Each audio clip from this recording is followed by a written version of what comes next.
여들톡 들으면서 나도 팟캐스트 한번 해볼까? 라고 생각해본 톡토로들 계신가요? 어렵지 않습니다. 스포티파이 for 팟캐스터와 함께라면 누구나 팟캐스트를 제작하고 발행할 수 있어요. 스마트폰 앱으로 녹음과 간단한 편집이 가능하고요. RSS 피드를 통해 애플 팟캐스트나 구글 팟캐스트로 내보내는 것도 한 번에 됩니다. 이제 여러분의 이야기를 시작해보세요. 여들톡처럼. 스포티파이 for 팟캐스터가 여러분을 도와줄 거예요. 지금 바로 스포티파이 포 팟캐스터를 앱스토어에서 다운받고 시작해보세요. 심지어 무료입니다.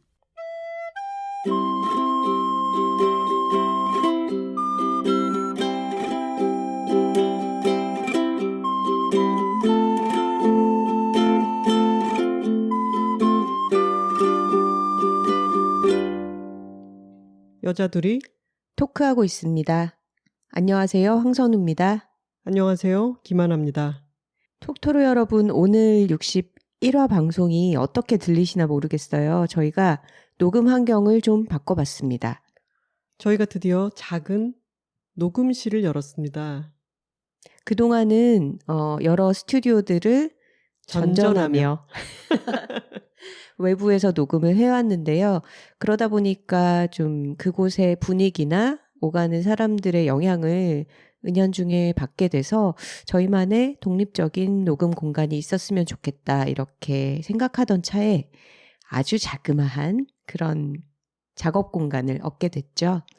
여기에 녹음 시설을 갖추고 제가 기기에 대해서는 별로 지식이 없어서 녹음이 가능하게 되기까지 도움을 주신 분이 있습니다. 네.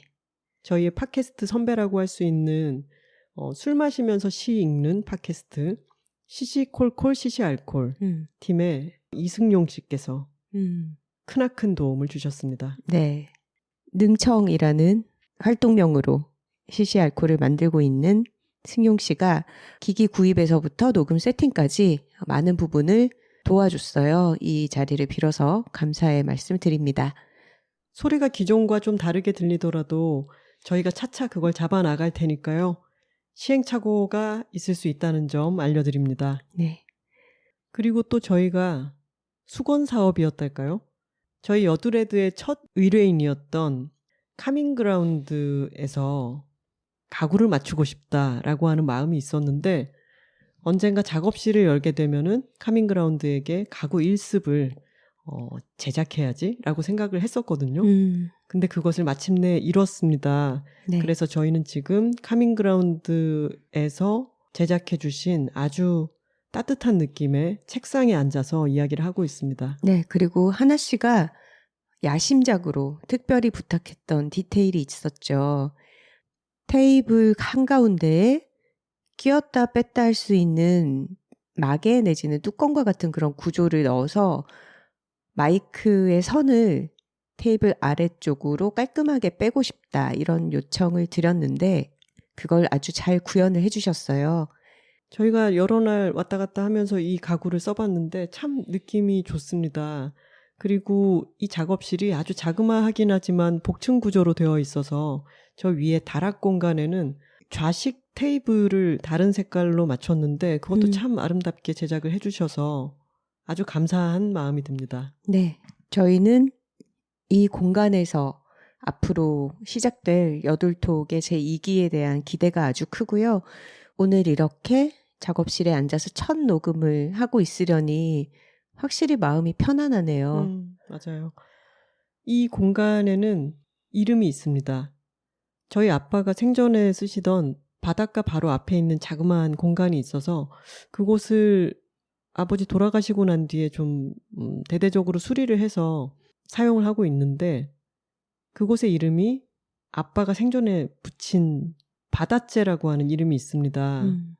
평생 한글을 사랑한 국어 선생님으로서 바다와 집을 뜻하는 재 사이에 사이시옷을 넣어서 바닷재라고 다소 올드한 네이밍으로 부르고 있었는데 그 이름이 좋더라고요. 네. 그래서 바닷재와 약간 연계감이 있는 우리 녹음실의 이름이 있었으면 좋겠어 라고 선우 씨에게 우리가 운전하고 가다가 그 얘기를 했더니 선우 씨가 3초 만에 멋진 이름을 지어줬습니다. 바다째의 동생 격으로 우리가 녹음을 주로 하게 될 공간이니까 소리째가 어떠냐라고 했더니 3초 만에 또 컨펌이 났어요. 네.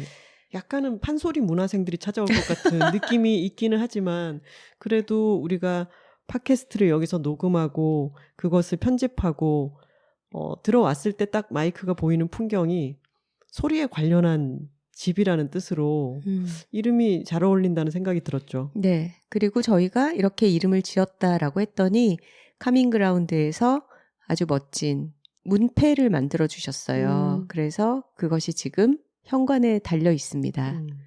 앞으로 소리째에서 여둘톡 잘 녹음해 보도록 하겠습니다. 자, 이제 본격적인 얘기를 시작을 해볼까요? 네. 선우 씨, 네, 하나씩. 몇 살이에요? 제 나이가 매번 헛갈리는데 올해 6월부터 만 나이로 표기를 통일하게 되면서 한번 다시 정립을 해봤습니다. 제 나이는 46살이더라고요. 그리고 저도 46살인 기간입니다. 선우 씨는 5월생이고 저는 12월생인데 선우 씨 생일은 지났고 제 생일은 아직 다가오지 않았기 때문에 지금이 우리가 동갑인 기간이죠. 그렇죠. 46이라고 하면 아마 20대, 30대 톡토로 분들에게는 아니 이 언니들 나이 되게 많았네. 이렇게 생각이 될 수 있는 나이일 거고 또 50대, 60대, 70대 톡토로 선배들도 계시잖아요. 그분들에게는 뭐 아직 한창인 나이네 이렇게 다가갈 것 같아요. 나이라는 게 어디까지나 상대적인 개념이니까요.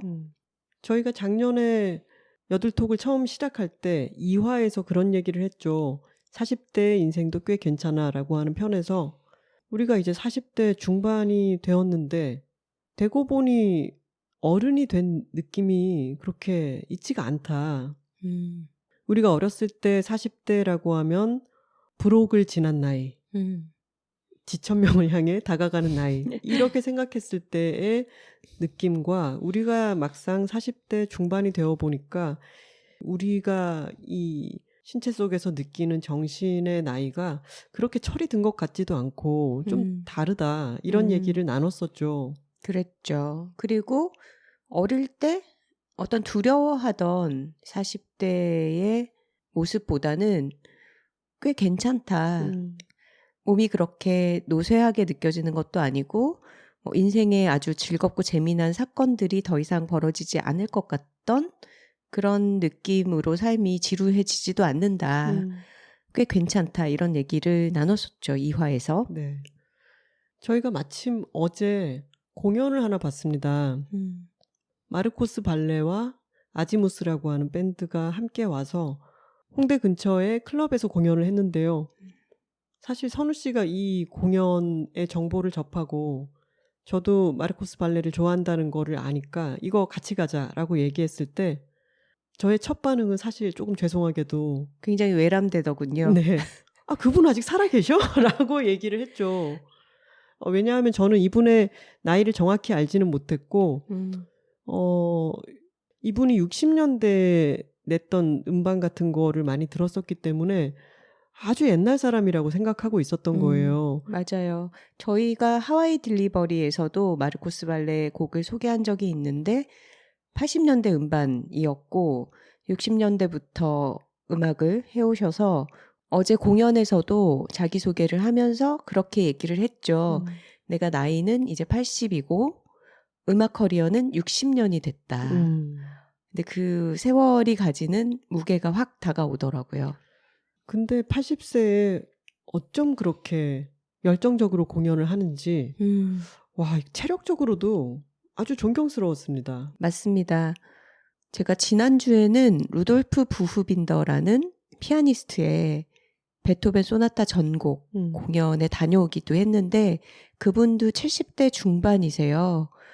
그 공연을 보면서도 음악이라는 분야에서 체력이나 열정이나 음악에 대한 해석 이런 것들이 나이를 먹어도 시들기보다는 오히려 더 명료해지고 성숙해져서 참 멋지다 이런 생각을 했는데 마르코스 발레도 음성이나 키보드를 연주하는 손가락이나 이런 것이 쇠퇴해서 뭉툭해지기보다 아주 연륜이 있으면서도 여전히 생생한 모습을 공연에서 볼 수 있었습니다. 브라질이면 우리나라에서 지구 완전히 반대편이잖아요.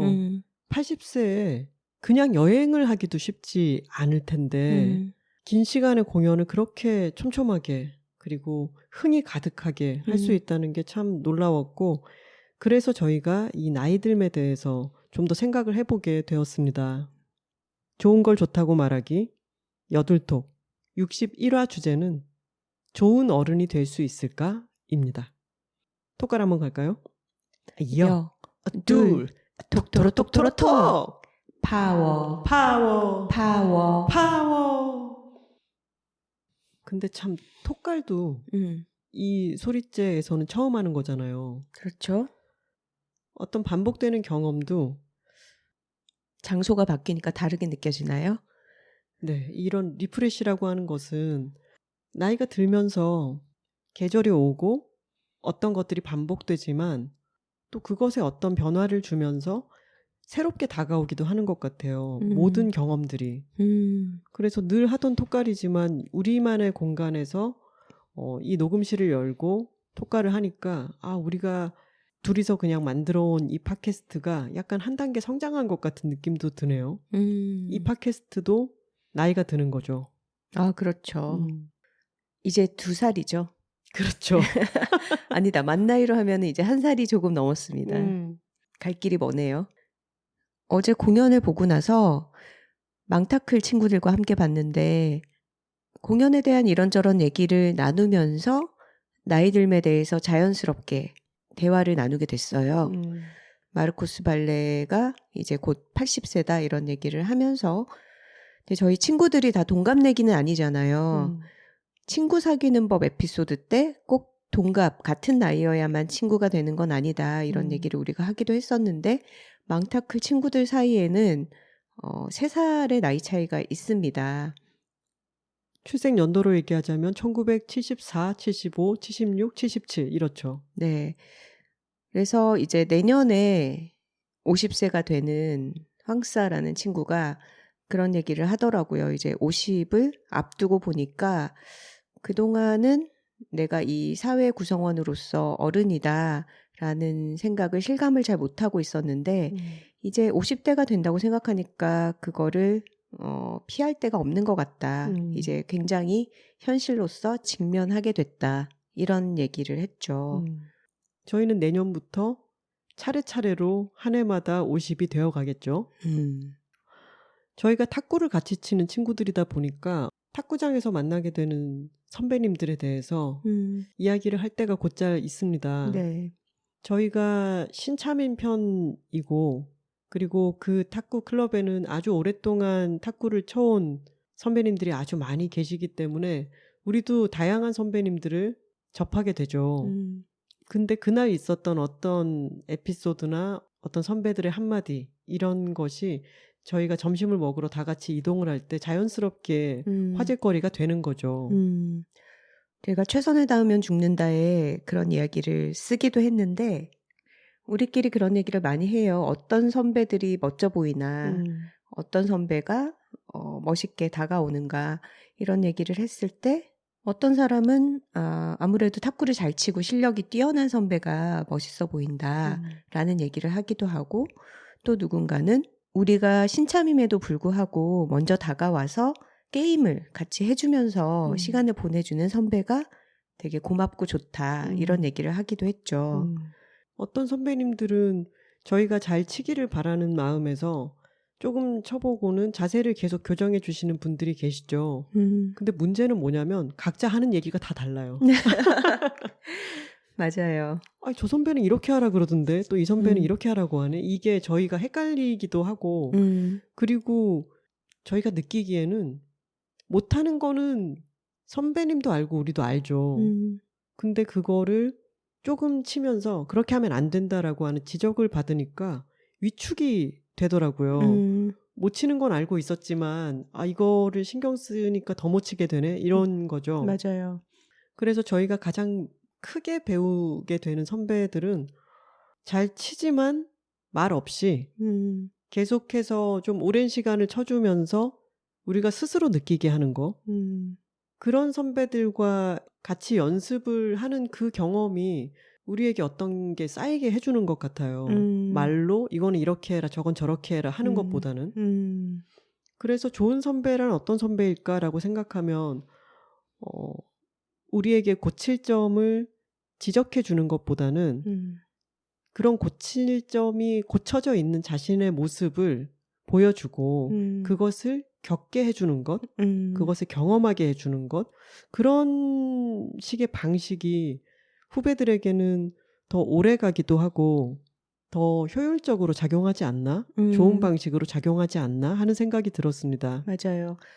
그리고 저는 선배들이 고마웠던 순간을 떠올려 보면 이 탁구장도 작은 사회잖아요. 커뮤니티고 저희가 적은 나이가 아니어서 어디 다른 데 소속이 됐을 때는 어른의 입장이지만 탁구장에서만큼은 신참이고 이제 막 배우기 시작한 애기들이죠. 지 1년 정도 된 후배들이고 뉴비들이고 경험으로도 그렇지만 나이로도 상대적으로 탁구장에서는 어린 편이기도 하죠. 근데 그랬을 때 저희가 가끔씩 탁구장에 도착해서 칠 수 있는 테이블이 없을 때 약간은 쭈뼛거리면서 조심스럽게 분위기를 살피거나 할 때 먼저 나서서 교통정리를 해주시는 선배들이 있어요. 여기 이렇게 좀 복식 치세요. 테이블 하나 마련하게요. 이렇게.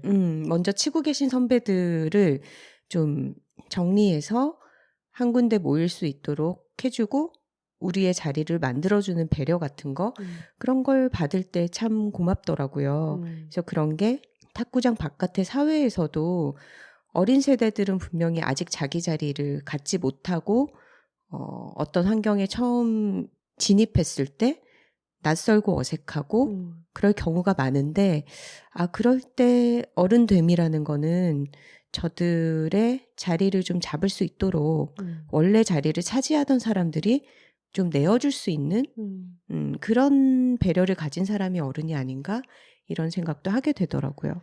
그리고 가장 쉽게는 후배들이 인사했을 때 그냥 웃으면서 잘 받아주기만 해도 그게 참 고맙더라고요. 왜냐하면 우리는 조금 어색하고 경험이 덜하니까 약간은 쭈뼛거릴 수 있는데 인사를 먼저 해주면 더 좋긴 하겠지만 인사를 했을 때 적어도 즐겁게 받아주는 선배가 있고 인사를 잘 안 받아주는 선배님도 있어요. 맞아요. 근데 그러면은 서럽더라고요. 탁구장에서 왜 이렇게 쭈뼛거리게 되는지 생각을 좀 해보니까 못 치기 때문인 것 같네요. 시작한 지 얼마 안 됐어도 실력이 뛰어난 사람들은 왜 선배님들이랑 섞여서 같이 게임을 하잖아요. 하나 씨도 우리 친구들 사이에서는 그런 편이고 그런데 나머지 망타클의 친구들과 저는 아직 우리끼리만 간신히 게임을 할 수 있는 실력이다 보니까 좀 항상 주눅이 약간은 들어있는 그런 느낌이네요. 어디서도 잘 안 그러는데 생각해보니까 탁구장에서는 굉장히 작아지는 존재네요. 저희 조무래기 망타클 사이에서는 제가 잘 치는 편이긴 하지만 좀 잘 쳐도 주눅 들긴 마찬가지예요. 실력의 문제라기보다는 우리는 여기 온 지 기간이 비교했을 때 짧은 편이기 때문에 그런 마음이 들겠죠. 그래서 탁구장이 아니라 이것을 다른 공간, 사회로 확대를 해서 생각을 해보면 선배라는 사람들은 사전적 의미를 찾아봐도 먼저 온 무리입니다. 먼저 그곳에 있는 무리. 후배는 후에, 뒤에 이곳에 온 무리입니다. 그래서 쉽게 말하면 그곳에 먼저 와 있었기 때문에 좀 더 적응을 했고 새로운 사람들이 쭈뼛거리거나 아직 익숙해지지 않았을 때 친절하게 안내를 해주면 그게 좋은 선배겠죠. 갑자기 좀 서러웠던 때도 떠오르네요. 우리가 이제 막 탁구를 치기 시작해서 이 공간이 어떤 식으로 운용이 되는지 잘 모르고 있었을 때 어떤 테이블이 비어 있어서 거기에 가서 치려고 했더니 여기는 복식 게임을 할 줄 아는 사람들만 와서 치는 곳이다. 그렇게 좀 선을 그은 분이 계셨어요. 그래서 그쪽으로는 아예 접근을 몇 달 동안 하지 않았죠, 우리는. 그랬는데 나중에 선생님이 이제 저기 비었으니까 저희 가서 치라라고 얘기를 해서 저기는 복식게임 가능한 분들만 가는 곳 아닌가요? 했더니 그런 게 어딨냐고. 그런 거 없으니까 그냥 가서 편하게 치라고 선생님은 얘기를 하시더라고요. 근데 암묵적으로 그런 식으로 잘 치는 사람들의 공간으로 여겨지고 있기는 한데 신입이 와서 얼레벌레 잘 모르고 거기서 연습을 하려고 했을 때 그거를 그런 말로 약간 선을 긋고 쫓아낼 때 그것은 약간의 텃세가 아니었나. 지나고 그러네요. 나서 보니까 그런 생각도 들어요. 음. 근데 그런 텃세를 모두가 다 부리는 게 아니라 그렇게 하는 사람들은 어느 집단에나 있는 거죠. 우리 사회에는 선배에 관련한 관용구를 떠올려 보면은 저는 하늘 같은 선배라는 말이 떠오릅니다. 근데 그거 외에는 별로 떠오르는 게 없어요. 근데 그 하늘 같은 선배라는 말이 후배가 선배를 정말 존경해서 쓰는 말이 아니라 좀 어줍지 않은 선배가 나를 이렇게 대접하지 않느냐라는 그러니까요. 식으로 많이 쓰지 않나요? 어디서 이렇게 하늘 같은 선배를 이런 식으로 반농담으로 쓸 때 애나 등장하는 말이죠. 그러게요.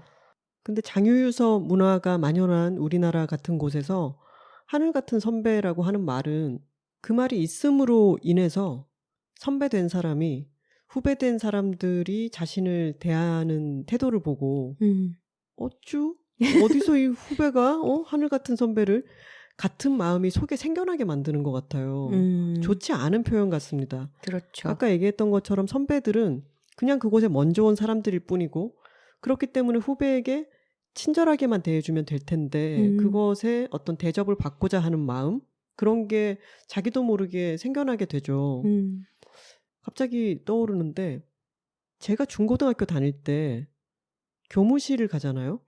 그러면 교무실 문을 열고 마치 KTX나 비행기 승무원처럼 어디 공간에 들어갈 때 인사를 일단 허공을 향해서 네, 선생님 어느 선생님과 눈이 마주치거나 이런 게 아니라 교무실 문을 열면 일단 인사를 하고 들어와라. 그것까지는 뭐 그렇다 쳐요. 근데 어느 선생님과 볼 일이 끝나고 나서 교무실을 나갈 때 뒷걸음질을 쳐서 너무 웃겨. 뒷걸음질을 쳐서 나가면서 문을 닫고 마이클 잭슨이에요? 인사를 하고 문워크로 가라. 이런 교육을 받았단 말이에요. 그런 거를 스스로 만들면서 그 규칙을 만든 선생님은 부끄럽지 않았을까요? 지금은 그런 걸 안 하겠죠. 근데 지금 생각해보면 너무 어처구니가 없는 거죠. 유교 시대네요. 교무실이라고 하는 공간을 엄청 위계적으로 복종해야 하는 공간으로 만들고 그 예우라고 하는 것을 선생님한테 뒷모습을 보이지 않게 무슨 신하도 아니고 뒷걸음질을 쳐서 나가게 하는 그런 문화가 있었다는 게 떠오릅니다. 사극의 한 장면 같네요.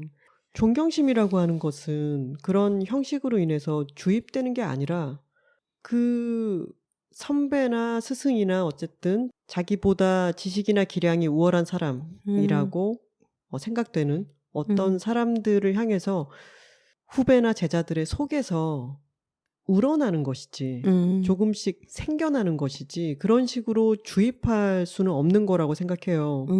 그렇죠. 뒷걸음질을 쳐서 나가야 한다 이런 거를 규칙으로 정해서 어떤 예우, 복종 이런 걸 강요한다는 게 한 발 떨어져서 바라보면 좀 웃기죠. 그리고 제가 고등학교 1학년일 때 2학년 선배들 여럿이 저를 불렀던 적이 있거든요. 저와 제 친구를 약간 집합시킨다 이런 느낌으로. 그래서 뭔가 크게 해코지를 한 것은 아니지만 좀 잔소리 같은 것을 했어요. 옷을 어떻게 왜 그렇게 입고 다니느냐 예를 들면 약간 그런 식의 왜 선배들 보면 인사 안 하느냐 이런 그런 사소한 것들이었던 것 같아요.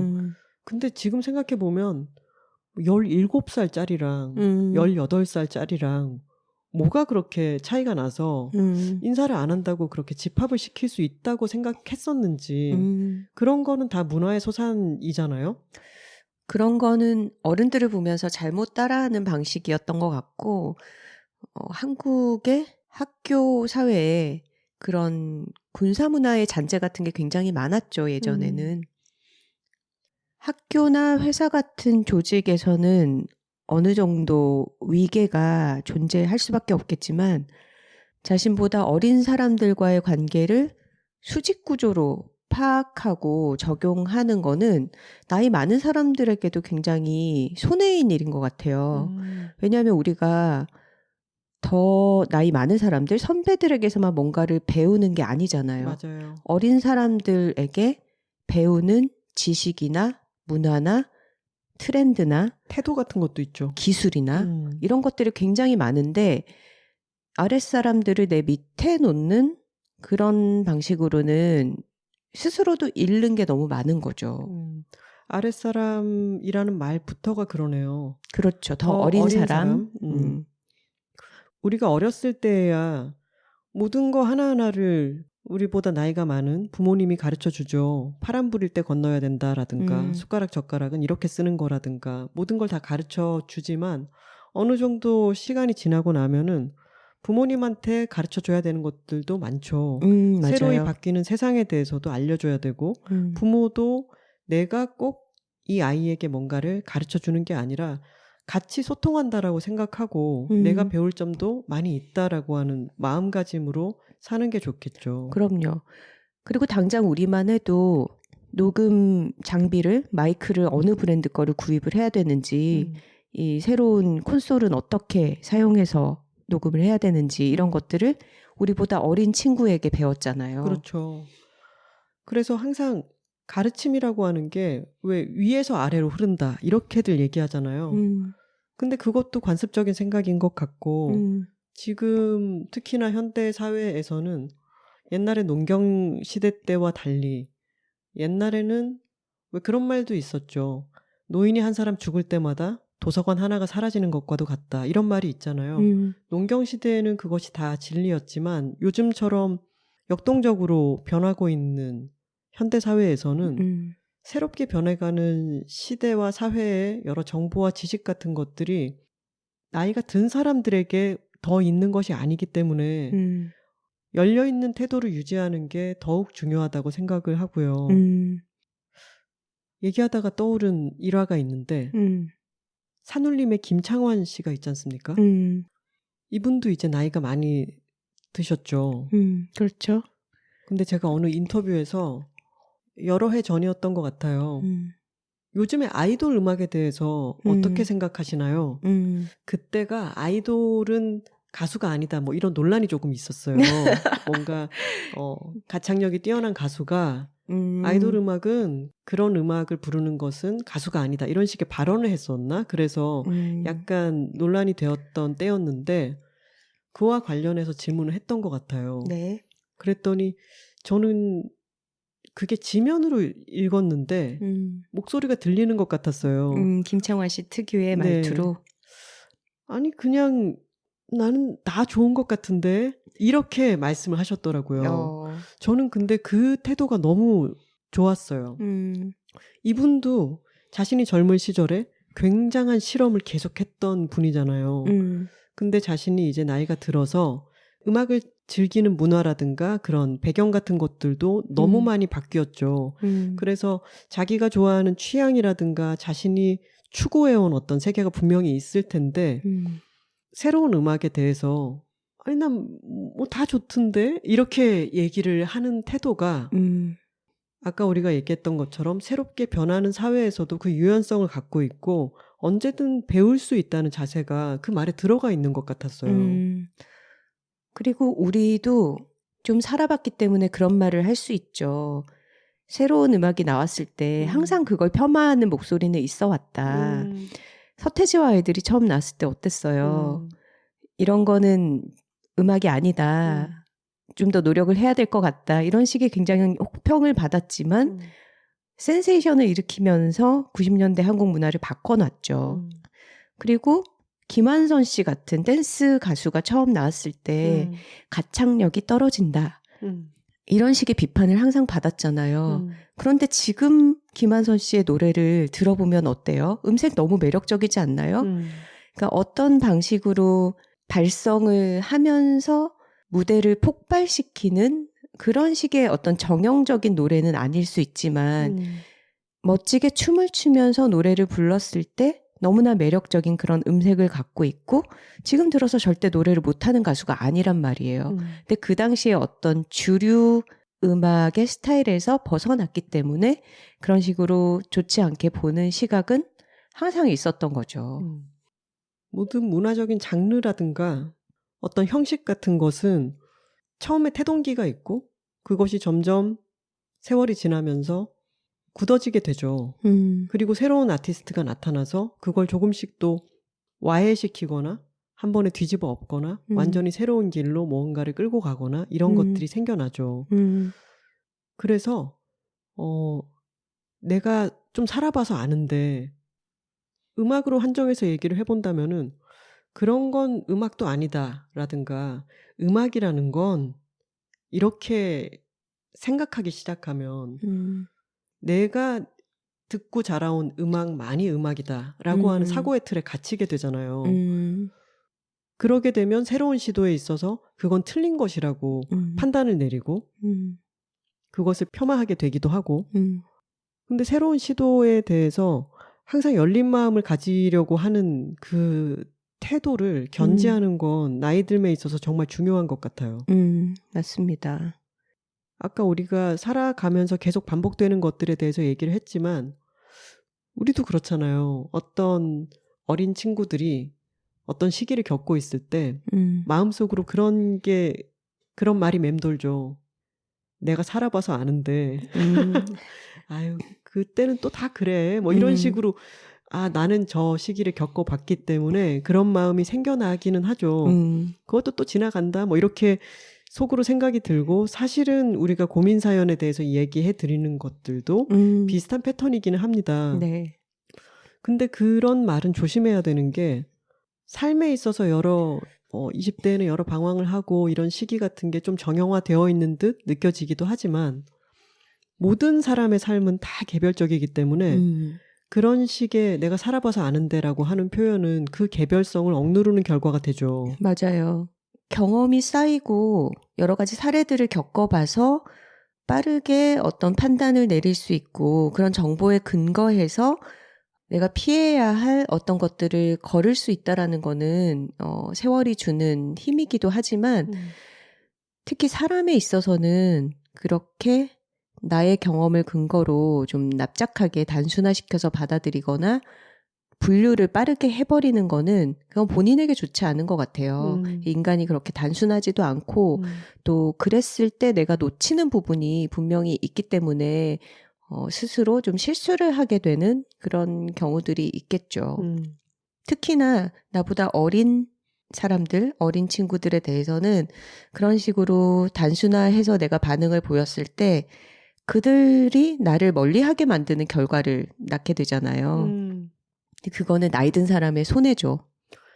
제가 차를 마시면서 이 차 문화라고 하는 것은 굿즈가 너무 방대한 거죠.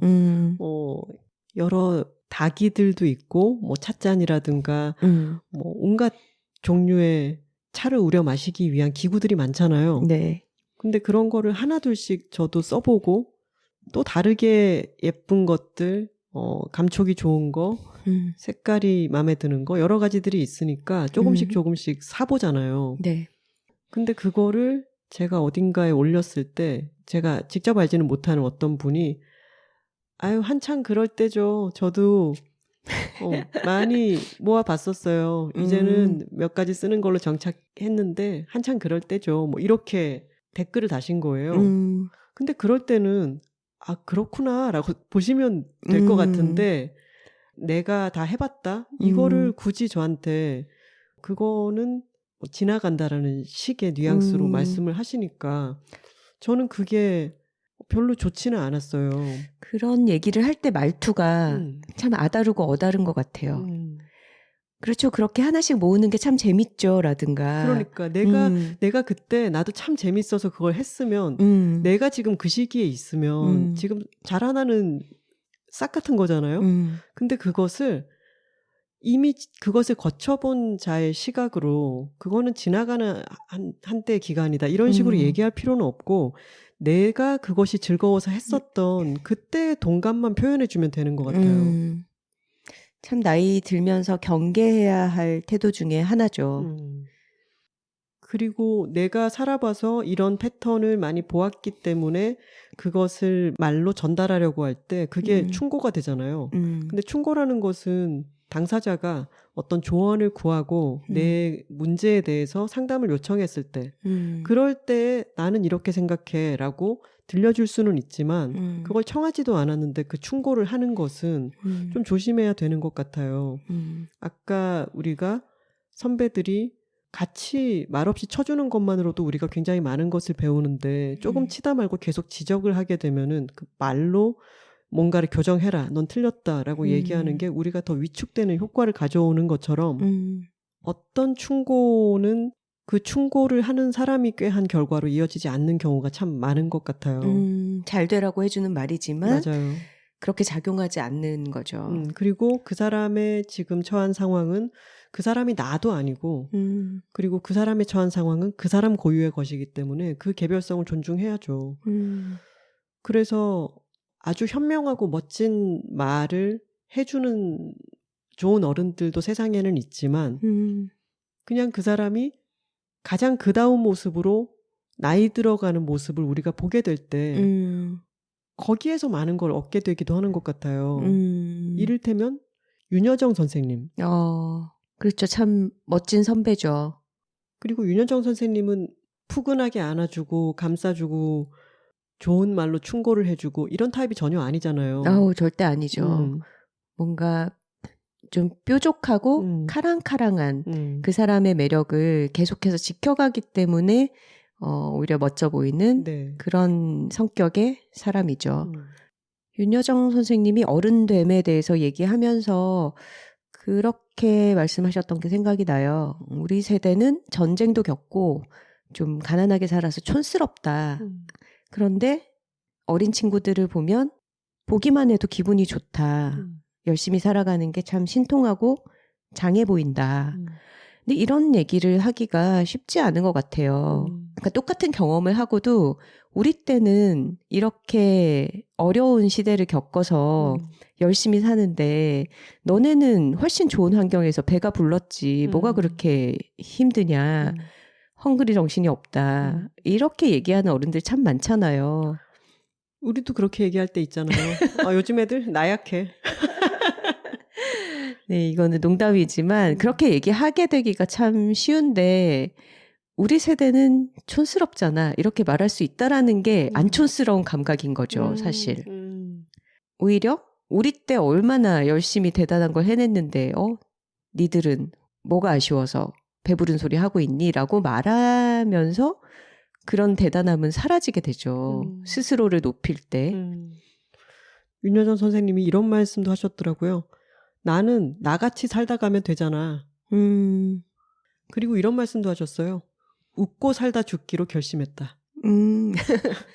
내가 이 한 몸 바쳐서 이 사회에 어떤 기여를 하겠다라든가 뭐 그런 비장함 없이 시대와 계속 호흡하면서 우리가 나이 든 여성 배우를 생각했을 때 머릿속에 그냥 전형적으로 그리는 어떤 것에서 많이 벗어나 있는 자신의 모습을 보여주고 그리고 즐겁게 할 말 다 하면서 이렇게 살아가는 모습을 보여주는 것만으로도 굉장한 파장을 일으킨다고 생각합니다. 맞아요. 그렇게 거창하고 비장한 어떤 가치를 지향하지 않는다는 게 또 윤여정 선생님의 되게 좋은 점 같아요.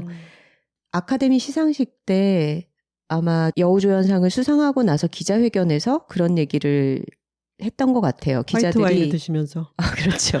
기자들이 이렇게 온 국민의 성원과 응원을 받아봤는데 기분이 어떠시냐 뭐 이런 질문을 했더니 너무 부담스럽다. 그러면서 월드컵 때 축구 선수들이 어떤 마음이었는지 알 것 같다. 그리고 김연아 선수는 평생 얼마나 선수 생활하는 내내 부담이 됐겠냐. 이런 얘기를 하셨던 것도 참 유쾌하게 남아있고 그리고 우리가 윤여정 선생님에 관한 이야기 중에 참 좋아하는 얘기 있잖아요. 찬실이는 복도 많지 영화를 찍었을 때였나요? 그때 인터뷰에서 하셨던 얘기 같은데 나는 참 사치스럽게 살고 있다라고 하면서 그게 환갑이 넘어서는 사치를 좀 하기로 했다. 맞다. 그러면서 그게 이제 물질적인 사치가 아니라 물론 이 선생님이 아주 취향이 좋고 본인이 열심히 일해서 구매한 그런 좋은 물건들에 대해서 의미 부여도 많이 하는 모습을 봐왔지만 그것과 별개로 환갑이 넘어서 내가 하는 사치는 내가 일하고 싶은 사람과 돈에 구애받지 않고 일하는 것이다. 그런 말씀을 하셨죠. 그러니까 윤여정 선생님이 굉장히 큰 프로덕션의 영화 출연 같은 것도 하시지만 젊은 영화인들의 좀 작은 작품들, 좀 돈과 상관없이 출연료를 보지 않고 본인이 가능성을 보는 그런 예를 들면 김초희 감독의 작품 같은 그런 영화를 골라서 그리고 미나리 같은 영화 이런 젊은 영화인들의 작업을 같이 할 수 있다라는 거 그게 나에게는 사치다. 이런 얘기가 얼마나 멋져요. 그리고 그걸 사치라고 표현한 게 정말 위트 있죠. 저는 저희 엄마 아빠를 보면서 나이 듦에 대해서 또 유연성에 대해서 생각을 많이 하게 됐었는데 저는 아빠랑 성향이 아주 비슷하고 뭐 입맛부터 생김새 여러 가지를 아빠를 많이 닮았어요. 근데 아빠는 어느 순간 이후로는 인생의 어느 시기 이후로는 자신의 세계를 너무 고수해서 자신이 좋다고 생각하는 것, 이것이 맞다고 생각하는 것만이 답이라고 생각해버리면 나머지 변해가는 세상이 모두가 오답이 되는 거예요. 그래서 아빠의 말년에는 아빠가 TV 뉴스를 보고 있으면 옆에 같이 앉아있기가 너무 힘들었어요. 너무 불평불만을 많이 말씀을 하시니까 자신이 안 변해가고 있을 때 세상은 흘러가는 물살인데 자신이 그 자리에 있으려면 모든 흘러가는 것들이 탐탁치가 않겠죠. 그러니까 아빠의 세계는 점점 좁아드는 게 저는 해마다 느껴졌어요. 그리고 마음에 안 드는 거는 점점 더 많아지는 거죠.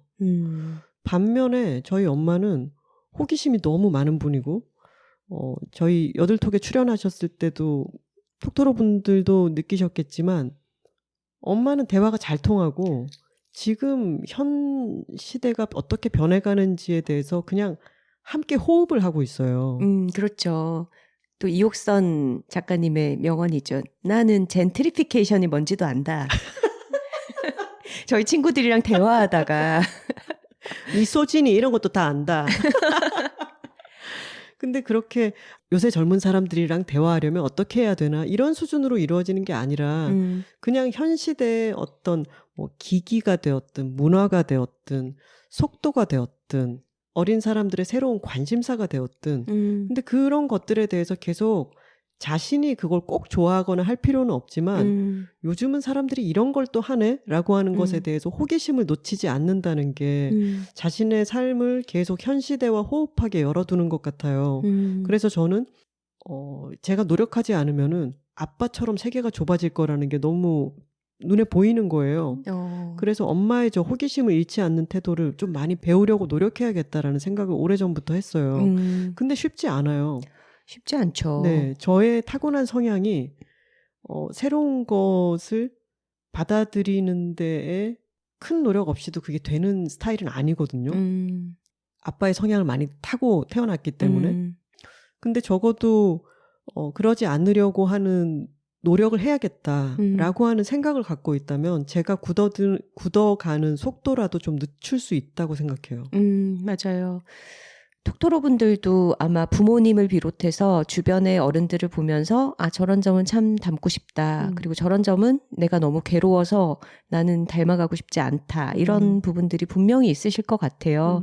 근데 저는 하나 씨의 어머니를 이제 옆에서 보고 또 같이 한 경험들이 꽤 있잖아요. 얼마 전에는 서울국제도서전 때 이옥선 작가님이 빅토리노트로 강연을 하러 오셨을 때 도서전에서 우리가 이틀에 걸쳐서 일정이 있었기 때문에 그 근처에 숙소를 잡아서 1박을 같이 했죠.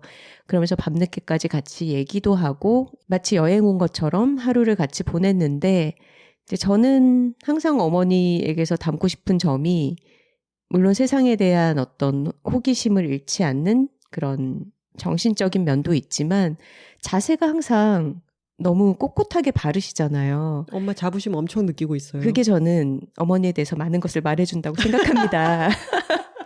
아니 정말 이옥선 씨는 자세가 꼿꼿해요. 그러면서 제가 지금 한번 고쳐 앉았잖아요. 허리를 이렇게 구부정하게 좀 숙이고 있다가 마이크 앞에서 자세를 고쳐 앉게 됐는데 요가도 아주 열심히 하시고 수영도 하시고 그리고 밤에 잠들기 전에 스트레칭을 굉장히 열심히 하시더라고요. 그러면서 본인이 또래들에 비해서 이제 어깨라든가 허리가 굽어 있지 않는 게 굉장히 의식적으로 노력을 하기 때문이다. 이런 얘기도 해주시고 그런 생활 습관도 굉장히 담고 싶어요. 그 얘기 좀 해주세요. 선우 씨 스페인 여행 갔을 때 수선배 아버지 얘기 좀 해주세요. 네, 제가 여둘톡의 방학 기간에 여행을 다녀왔잖아요. 근데 거기에 그 여행 멤버 중에 또 한 분의 아주 자세가 꼿꼿한 어르신이 있었습니다.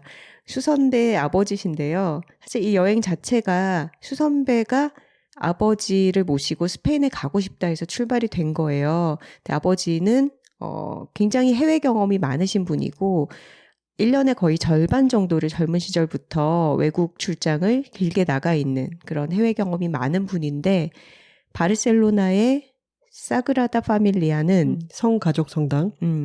사그라다 맞지? 사그리다 아니고. 사그라다. 80년대. 사그리다 파밀리아. 모든 것이 가족이다라는 뜻이 돼버립니다. 80년대에 한창 건설 중이던 시기에 보시고 나서 수십 년 동안 어떻게 변해왔는지를 보지를 못하신 거예요. 그래서 성가족 성당을 보러 가고 싶다라고 했는데 이제 현수 선배가 혼자 아버지를 모시고 가기에는 여행 코스 안에서 이동도 많고 좀 운전도 필요하고 그래서 2명의 친구가 같이 가게 됐습니다. 그중에 하나가 저였고요. 근데 저는 아버지를 짧게 만나서 인사를 드린 적은 한두 번이 있었지만 사실 어떤 분인지 잘 알지 못했고 그냥 수선배가 아버지 모시고 여행을 가는데 좀 도움이 됐으면 좋겠다 하는 생각이 1번이었고 저도 갑작스럽게 여행을 준비해서 아주 오랜만에 해외를 가게 됐는데 코로나 시기 동안에 해외여행을 안 한 지가 오래되기도 했고 혼자서 여행을 간다고 생각하면 준비하고 결정해야 될 게 너무 많아서 그냥 이제 팀으로 준비된 결성된 이 여행에 그냥 쏙 하고 들어가고 싶더라고요. 그런 식으로 서로의 니즈가 맞아서 여행을 가게 됐죠. 현수 선배의 아버지는 84세십니다. 저는 뵌 적은 없지만 이번 여행에서 선우 씨가 들려주는 얘기들이 너무 인상적이고 선우 씨가 함께 여행을 다니면서 인스타그램에 사진들을 올렸잖아요. 그 아버지의 모습도 아주 인상적이었어요. 네. 일단 자세가 꼿꼿하시고 네. 피부가 너무 고우시죠. 근데 친구의 그러니까 수선배의 80대 아버지와 함께 외국 여행을 한다라는 것은 너무 좀 부담스럽잖아요. 딱 들었을 때. 근데 그 아버지의 여러 신체적인 자세뿐 아니라 어떤 여행에 대한 마음의 자세 같은 것도 우리가 막연히 생각했던 것과는 너무 달랐죠. 사실 저는 하나 씨도 그렇지만 우리가 부산 태생이고 경상도 부모님들에게 익숙하다 보니까 어딜 가든 약간은 좀 불만이나 투덜거림 이런 거의 표현에 익숙해져 있잖아요. 예전에도 말씀드렸지만 경상어는 핀잔에 최적화되어 있습니다. 일단 조금 흠을 잡고 시작하죠.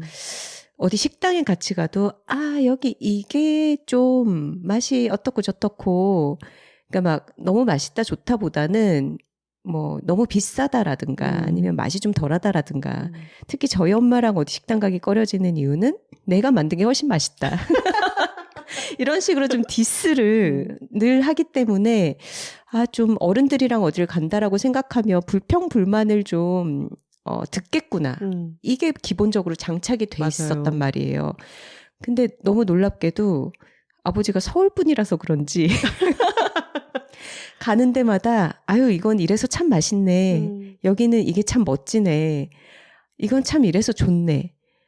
정말 긍정적인 얘기만 계속 하시는 거예요. 좋은 걸 좋다고 말하기를 체득하고 계신 분이었군요. 그러니까요. 저는 그게 참 충격적이었습니다. 일단.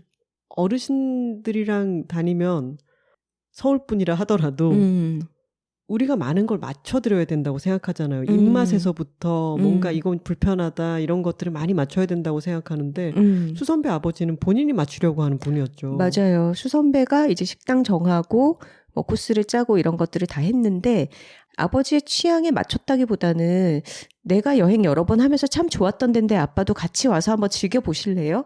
이런 태도였어요. 내가 여러 번 가서 좋았던 곳에 아빠를 초대하는 근데 그랬을 때 그 초대에 너무 흔쾌히 응하고 되게 좋은 반응으로 호응해서 답을 해주고 그러는 모습이 너무 좋더라고요. 그리고 그 사이에 저도 같이 껴서 좋은 분위기 속에 같이 즐길 수가 있었고 모시는 게 아니라 같이 다니는 거였죠. 그렇죠. 술도 그리고 더 시키라 그러고. 함께한 여행 기간이 열흘 정도 됐었는데 아침마다 저희는 좀 늦잠 자고 일어나서 잠옷바람으로 부스스하게 나와서 뭐 전날 사뒀던 뭐 과일이나 음료수나 뭐 커피나 이런 거를 찾고 있을 때 아버지는 이제 새벽부터 일찍 일어나셔서 이미 식사도 다 혼자 챙겨 하시고 셔츠에 바지 딱 갖춰서 입고 책을 읽고 계시더라고요. 그런 모습도 참 단정했고 딸내미 친구들 앞에서 설정 같은 건 아니고요.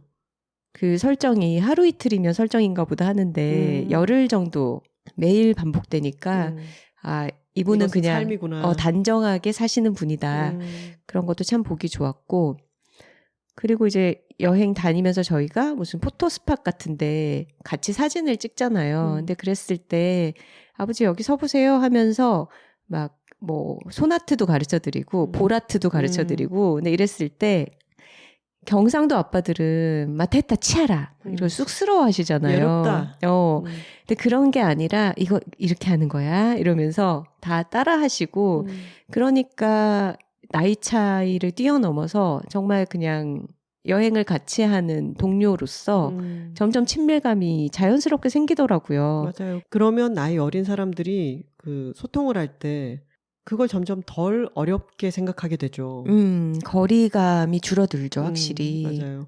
나이 차이가 많이 나는 일종의 친구가 또 되는 거죠. 이러니까 여행이 참 순조롭고 평화롭고 모두가 즐겁더라고요. 우리가 친구들이랑 같이 여행을 해도 그렇게 긴 여행을 하면 좀 감정도 상하기 쉽고 뭐 마냥 좋지만은 않잖아요. 근데 일단 아버지가 대부분의 것들에 좋은 면을 봐주시고 좋은 얘기를 들려주시고 하니까 참 여행이 순조롭게 잘 진행되는데 아버지 역할이 크지 않았나 싶었습니다. 아버지가 선우 씨 본관을 물어보고 좋아하셨잖아요. 맞아요. 제가 창원 환갑니다. 이랬더니 이제 수선배 돌아가신 어머니랑 같은 황씨라며. 본관이라고 아주 좋아해 주셨죠. 창원 황씨들이 똑똑하고 고집이 세다며. 그리고 다녀와서도 따로 카톡을 주셨더라고요. 저희 아빠는 끝까지 스마트폰도 안 쓰셨거든요. 카톡을 할 줄 모르는 거는 당연하고 문자에도 잘 답을 안 하셨어요. 저희 아빠보다도 더 나이가 많으신 분인데 수선배 아버지가 카톡으로 너무 또 다정한 말씀을 보내주셨더라고요. 저 그 카톡 보고 참 놀랐어요. 그 다정함에도 놀랐고. 선우 잘 지내고 있지? 스페인에서 여러모로 아빠를 잘 돌보고 보호해줘서 별탈 없이 잘 다녀왔기에 고마운 마음을 전한다 하면서 설화수 기초 몇 가지 보내니 받게 되면 한번 써봐. 설화수를 쓰는지 아니면 더 좋은 것으로 쓰는지는 몰라도 설화수 보내서 싫다고 하는 사람 못 봤거든. 한번 써보도록 해. 좋은 하루 잘 보내도록 하고 웃음 웃음. 이렇게 선물도 참. 챙겨서 같이 보내셨더라고요. 우리 또 40대 중반 여성들에게 설화수 너무 센스 있지 않습니까? 그럼요. 아주 좋은 브랜드죠. 근데 이제 선물을 뭐 챙겨주시고 이런 것도 고맙지만 그걸 떠나서 이제 여행 다녀와서 몇 주 지났을 때 아빠를 보호해주고 돌봐줘서 고마워. 이렇게 연락을 해주시는 마음이 그러니까요. 너무 다정하지 않나요? 근데 저는 아버지를 돌봐드려야겠다 이런 마음이 있기도 했지만 사실 아버지가 전혀 손이 안 가는 분이었고 같이 다니면서 오히려 아버지의 좀 속도에 맞추고 아버지랑 같이 다니기 때문에 조금 안전에 약간 신경을 쓰고 이랬던 게 우리 모두에게 되게 좋은 여행이 됐거든요.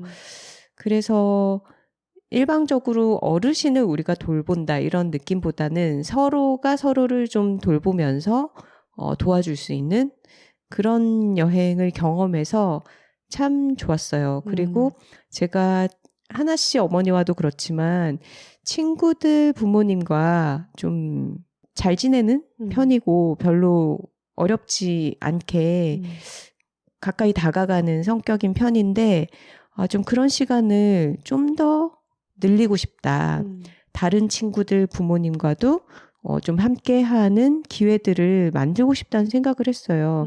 왜냐하면 아마 수선배도 아버지와 둘만 있을 때보다는 다른 친구들 2명이 끼어들어서 시간을 보내면서 이게 부모 자식 간에 너무 밀접하고 가까운 거리를 약간은 더 벌려놓고 조금은 더 친구 그룹 속에 아버지를 바라보면서 또 새로운 관계성이 생겨났을 거라고 생각이 들거든요. 그렇게 되면 가족 생활이 아니라 사회 생활이 되는 거죠. 그렇죠. 그러니까 아버지의 가족 안에서의 모습 말고 또 사회 생활을 하는 아버지의 모습을 보게 되고 선배 역시 친구들 사이에서 아버지를 또 한 명으로서 일원으로 대하면서 더 편해진 부분이 분명히 있을 것이고 근데 이런 게 우리 모두에게 굉장히 좋은 경험인 것 같아요. 선우 씨가 그 경험이 참 좋았었는지 돌아와서 그런 얘기를 했잖아요. 우리가 친구들이랑은 가깝게 지내지만 가끔은 친구의 친구와도 어울릴 때가 있고 그렇죠. 근데 친구를 낳아주신 부모님이잖아요. 부모님은 보통은 교류를 안 하잖아요. 근데 교류를 할 기회가 있을 때라면 그렇게 하는 건 참 좋은 것 같다. 굳이 친구의 부모님과의 거리를 그렇게 멀게 생각할 필요는 없는 것 같다. 이런 얘기를 했었는데 우리가 지난 고민사연 편에서 그런 얘기 했잖아요. 시어머니가 자꾸만 자신의 요구사항을 얘기하면서 자꾸 관계를 같이 가까이 지내려고 할 때 그거 거리를 두어도 된다 이런 얘기를 했잖아요. 그럴 때는 그 시어머니는 당연하게 나는 어떤 걸 받을 권리가 있는 사람이고 그렇게 너희가 나에게 뭔가를 해주면서 가까이 있어야만 하는 의무가 있다라고 생각하는 거죠. 아주 전통적인 관념으로. 근데 그런 의무감을 갖게 되면 어린 사람으로서는 그게 부담스럽고 싫어서 더 달아나고 싶어지죠. 근데 그것이 아니라 어떤 그런 전통적인 관습 이런 걸 떠나서 인간 대 인간으로 내 친구와 아주 가까운 내 친구를 낳아준 부모님과 인간적인 관계를 맺는 것도 좋은 것 같다라고 하는 거는 자발적으로 생긴 거잖아요. 그렇죠. 이런 감정이 훨씬 더 건강한 것 같아요. 그리고 그것은 분명히 그분들이 저에게 기대하는 게 많지 않고 그 시어머니가 며느리에게 이거 해라 저거 해라 하는 것처럼은 사실 딸 친구에게는 뭐 요구를 할 게 없잖아요. 그렇죠. 그냥 내 딸과 잘 지내라. 둘이 서로 의지해라. 힘이 되는 친구 관계를 유지해라. 이거밖에 없으니까 기대치가 없고 저 역시 그분들에게 어떤 의무가 없기 때문에 굉장히 산뜻하게 기분 좋게 즐거움을 도모하는 그런 관계로 교류하는 게 가능하지 않나? 그런 걸 시도해보고 있는 단계인 것 같네요.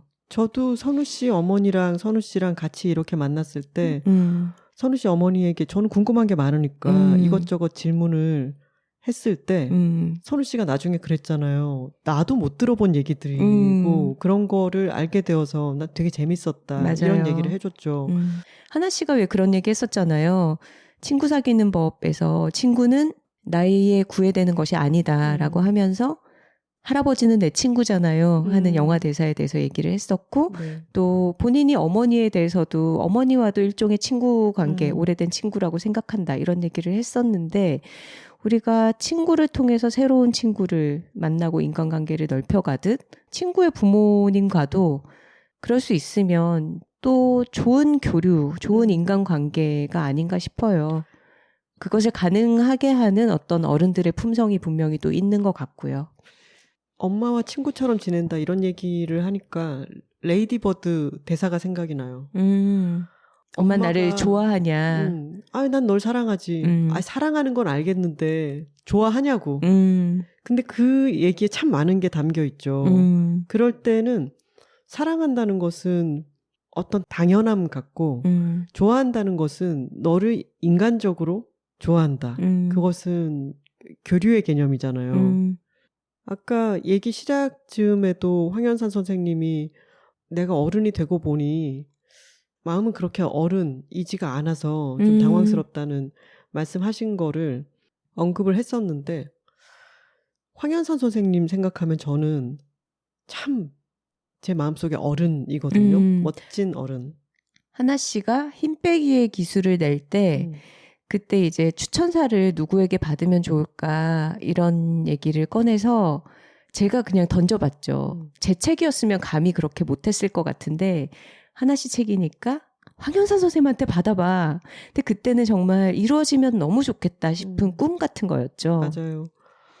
제가 옛날부터 그 글을 너무 좋아해서 스크랩을 하고 아주 오랫동안 사모했던 분인데 그런 진지한 문학 평론가님한테 제가 이런 힘 빼기의 기술 같은 에세이 제 머릿속에 자동 완성되는 나부랭이 절로 뒷걸음질 치게 되는 그런 분께 내가 감히 추천사를 부탁할 수 있을까라고 생각했을 때 선우 씨가 아니 거절하는 거야 선생님 쪽에서 하는 일이고 보내는 거야 해봐 라고 해서 제가 약간 술을 마셨던 어느 밤에 용기를 내서 네, 그래서 황현산 선생님께 받았으면 좋겠다라고 편집자님한테 메일을 쓰고 엔터를 누를 때 약간 눈을 질끈 감으면서 보내기를 이렇게 눌렀던 기억이 나거든요. 근데 며칠 뒤 메일로 좋은 원고입니다. 추천사를 쓰겠습니다. 이렇게 왔을 때 저는 심쿵. 정말 심장이 떨어져서 도르르 굴러가는 것 같았어요. 그리고 그 추천사가 너무 과분했습니다. 제가 읽어볼게요. 정치적 성명서에서부터 신화 소설까지 발표를 하기도 하고 않기도 하면서 나는 거의 모든 장르의 글을 써보았다. 철학적 담론에 해당하는 글도 있고 연애 드라마라고 불러야 할 희곡도 있다. 그러나 써보아야 할 또 다른 글이 늘 남아있는 것만 같았다. 오늘 김하나 씨의 원고를 읽으며 그게 무엇이었는지를 알게 된다. 어떤 목적도 내비치지 않으면서 꼬박꼬박 할 말을 다 하고 어떤 욕심도 부리지 않으면서 사람을 오래 붙잡아 두는 글. 그래서 지극히 일상적이면서도 초현실적 효과를 거두는 글. 나는 이런 글을 쓰고 싶어 했다. 야, 다시 읽어도 참 너무 감동적이네요. 진짜 큰 선물을 받았네요, 하나 씨. 다시 읽어도 참 과분하고 또 뒷걸음질을 치게 되네요.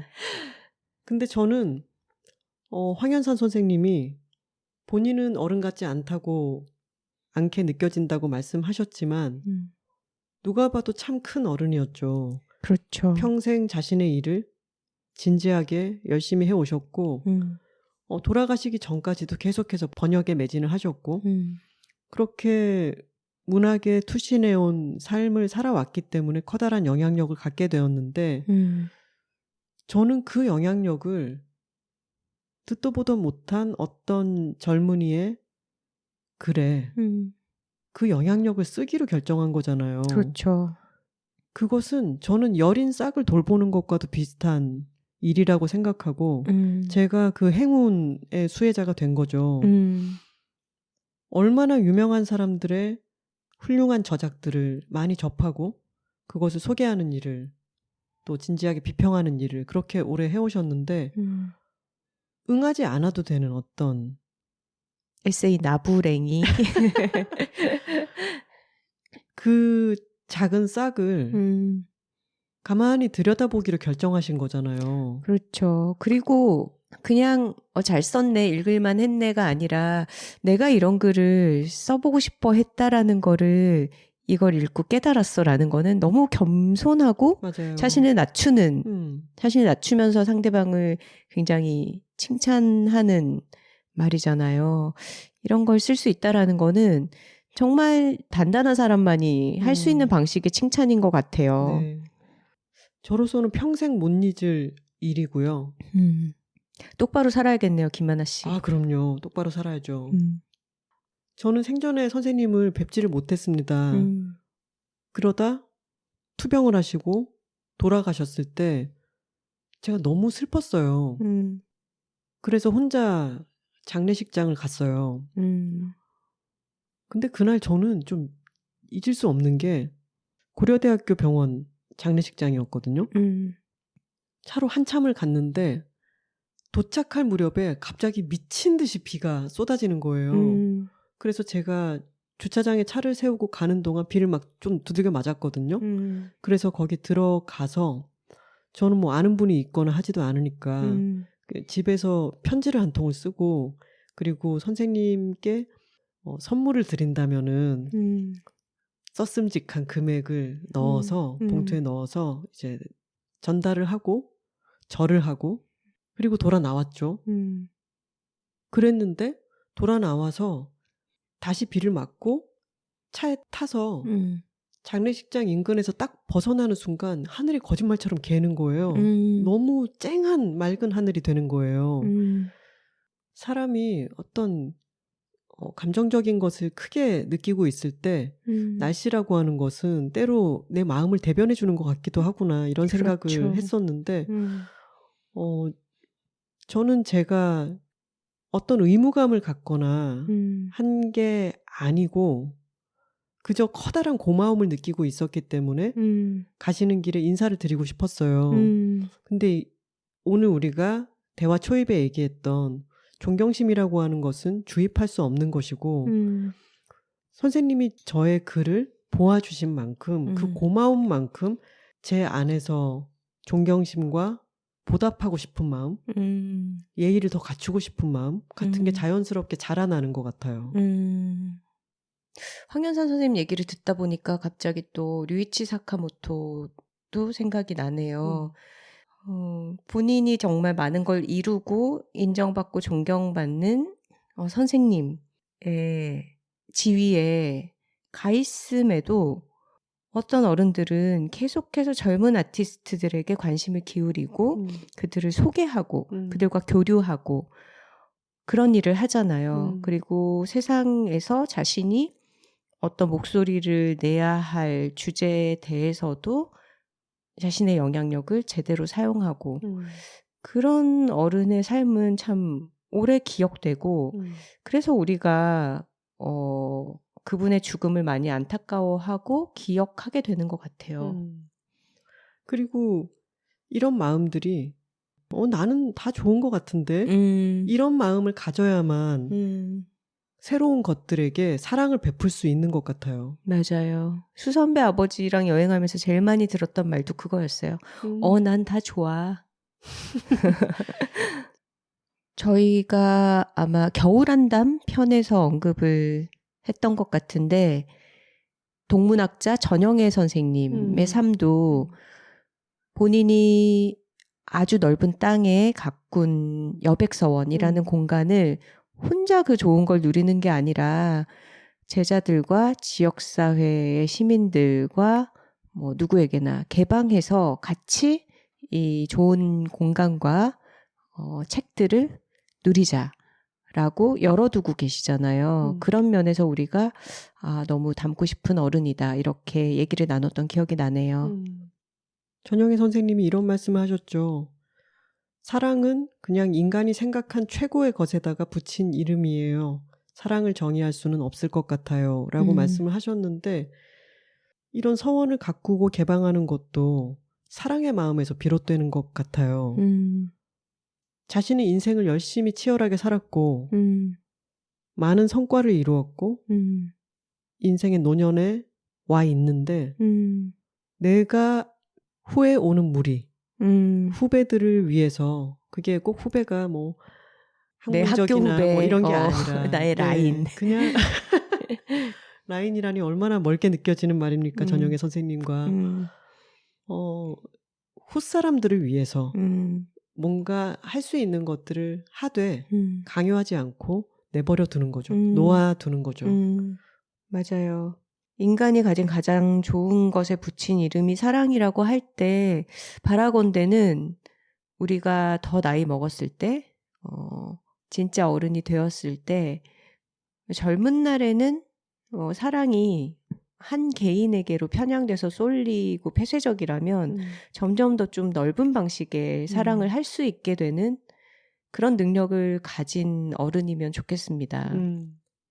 저는 옛날에 저랑 한 10살 차이가 났던 친구가 당시 저에게 해준 말이 있어요. 제가 즐거운 어른 같다는 거예요. 당시 뭐 그래봤자 30대 후반 뭐 이랬을 텐데 20대가 보기에는 30대 후반이 어른이죠. 네. 근데 그 말의 조합이 너무 쉬우면서도 기분이 좋은 거예요. 즐겁기만 한 사람이 아니라 어른이 뒤에 붙잖아요. 어른들은 어떤 것들을 겪어보기도 했고 어떤 책임감도 갖고 있어요.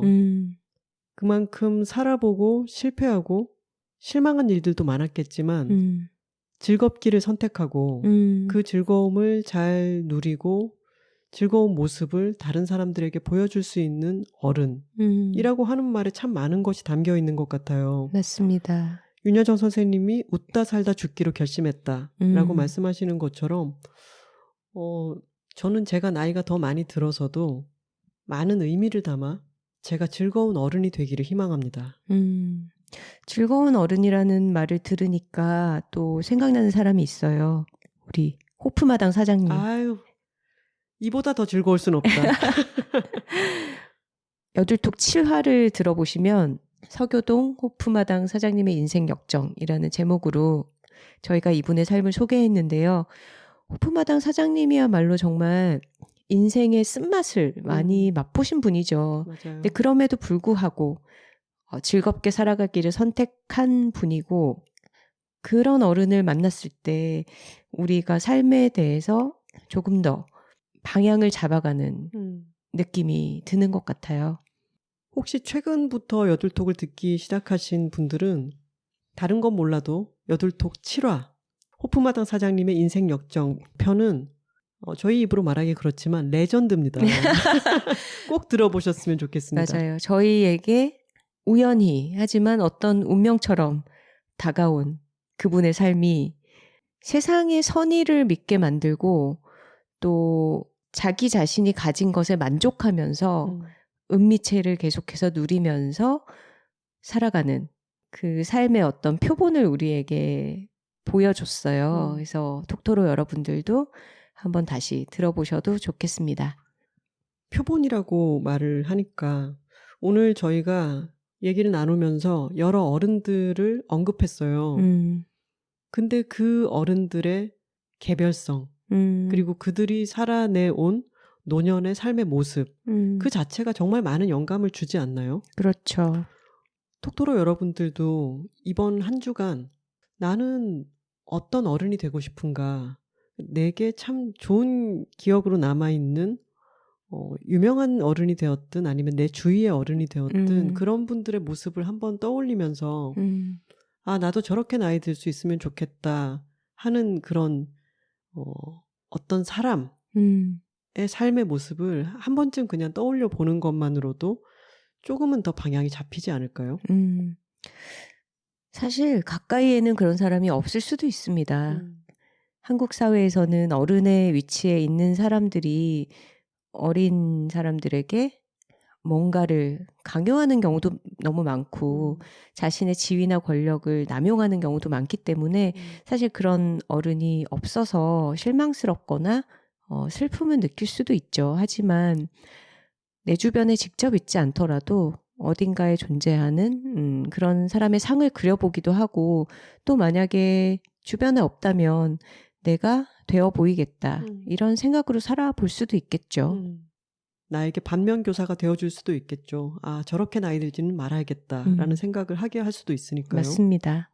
우리 모두 어떤 사람이 좋은 어른일까 한번 생각해보고 나름대로의 좋은 어른이 되도록 한번 노력을 해볼까요? 왜 이렇게 자신이 없어지죠? 좋은 어른은 어려울 수 있지만 즐거운 어른은 될 수 있을 것 같습니다. 그 편이 낫겠다. 네, 우선 즐거운 어른이 되어보도록 하죠. 네네. 댓글 소개 시간입니다. 사연과 광고 문의는 w2talking@gmail.com으로 보내주시면 됩니다. w 숫자 2 talking gmail.com입니다.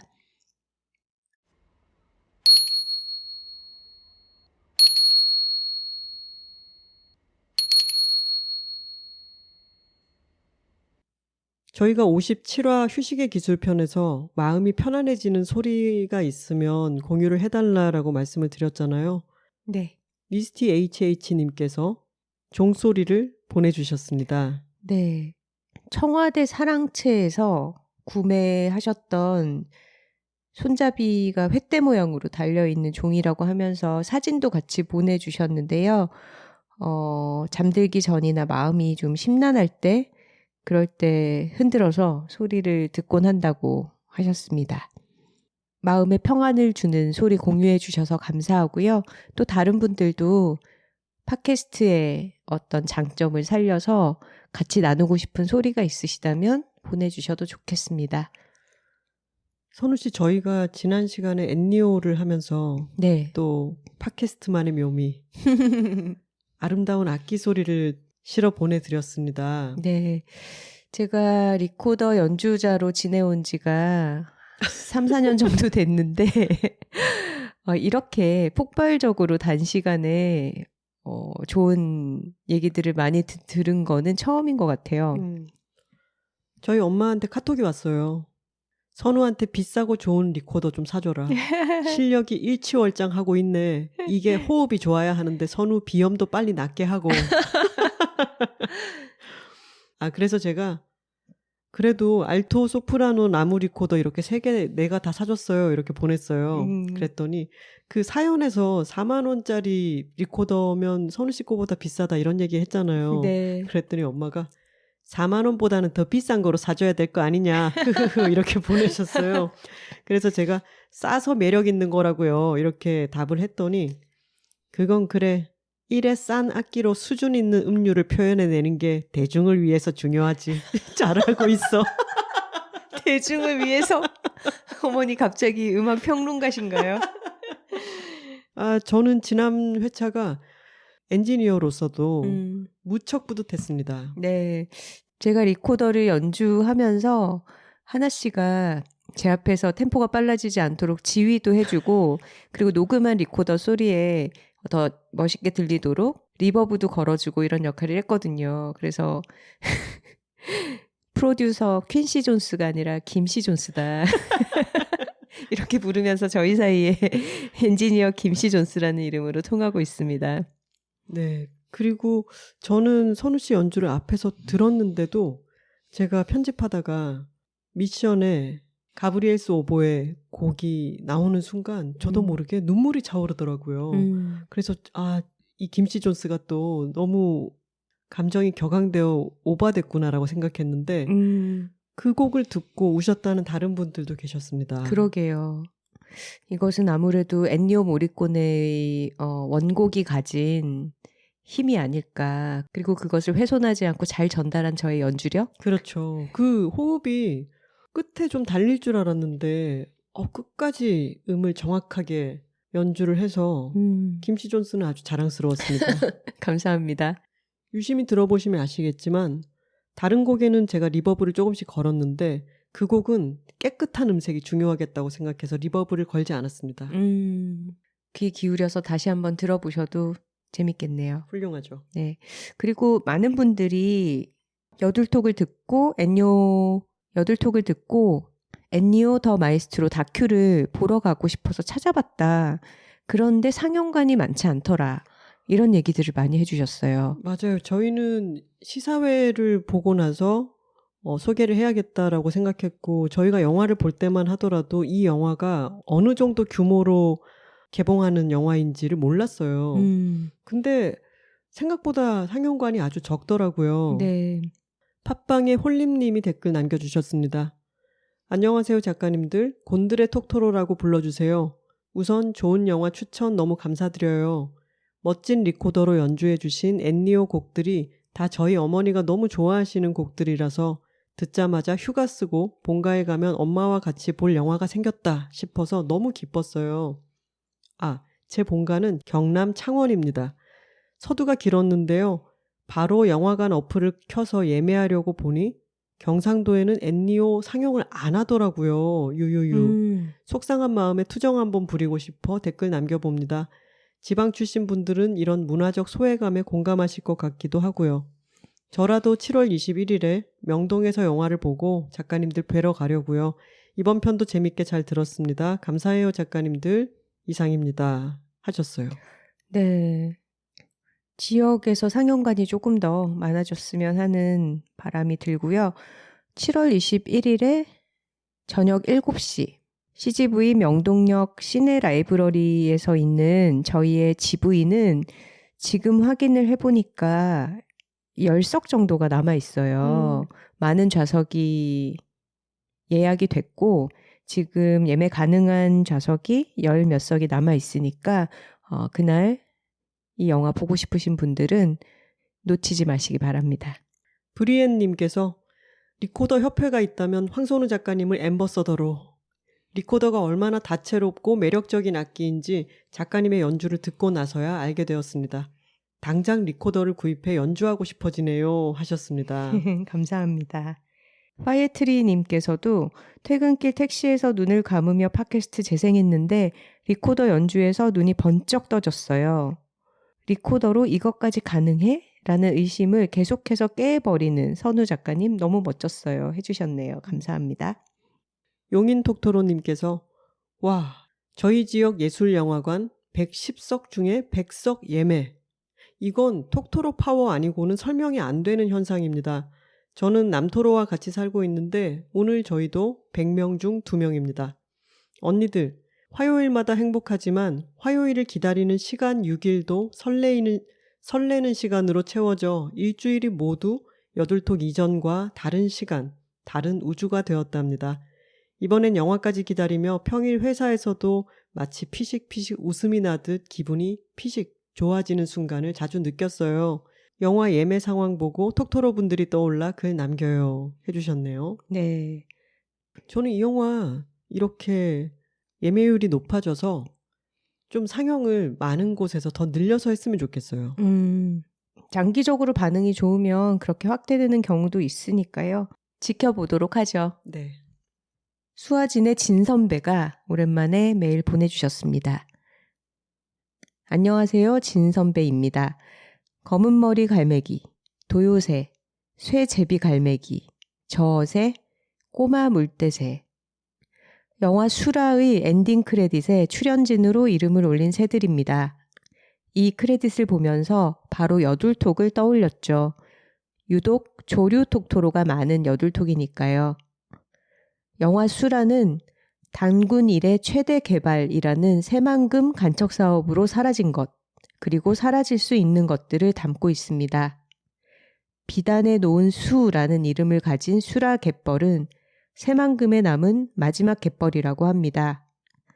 갯벌의 생태에 대해 크게 관심이 없었던 전, 영화를 보는 내내 갯벌의 모습과 그곳에 기대어 살고 있는 생명들을 보며 지구 아닌 다른 행성을 보는 듯 생경한 아름다움을 느끼며 경탄했고, 무방비 상태의 생명들이 죽음에 내몰리는 모습을 보며 18, 19세기 제국주의 시대를 간접 체험하기도 했습니다. 갯벌이라는 이름을 놓지 않으면 언젠가 갯벌로 돌아간다. 사라져가는 갯벌의 모습을 지치지 않고 기록하고 있는 새만금 생태조사단, 영화를 만든 황윤 감독, 이 작은 독립영화가 개봉관에 오르기까지 애쓴 수많은 분들, 모두 갯벌이라는 이름을 놓지 않고 있기에 이 영화가 우리 곁에 와 있다고 생각해요. 수라 갯벌이 온전한 갯벌로 남아있기를 바라며 멋진 조류들이 스크린을 꽉 채우는 영화 수라를 톡토로 분들이 많이 봤으면 좋겠다 싶어서 사연을 보냅니다. 올해 최고의 씬스틸러, 검은 머리 갈매기를 꼭 보셔야 합니다. 이상입니다.